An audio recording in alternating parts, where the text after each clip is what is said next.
دوو شرکی دوعا هاوارکردن شرکی پارانەوە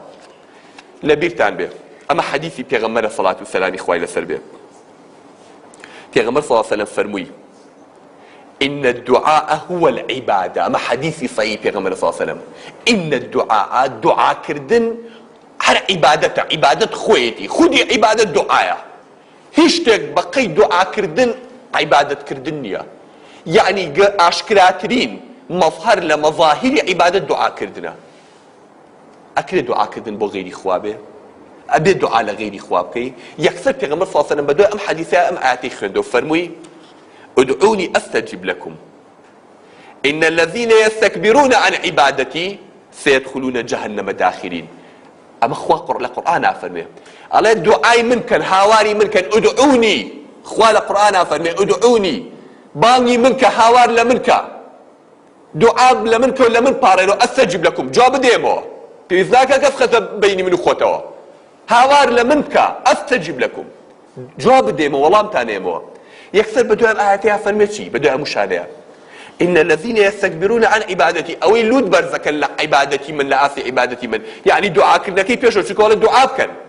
الله أو اللود برزكاته الدعاء ناكا يعني ما عبادته سيدخلون جهنم داخلين بلو تشكاوية بيبتشنا ناو جهنم كوات الدعاء عبادته بنص قرآن وبنص حديث پیغمبر صلى الله عليه وسلم أي أكل عبادة بو غير خوابه أي بو غير هاواري غير خوا أكن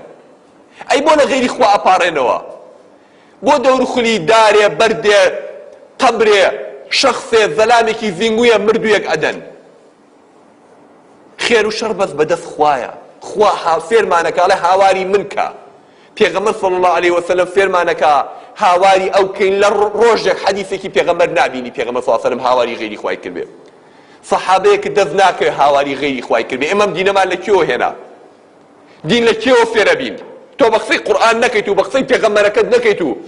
چاو لصحابة كانوا شركتو كاني پیغمبركت نكي أيام ديني تو لكيو هاتوا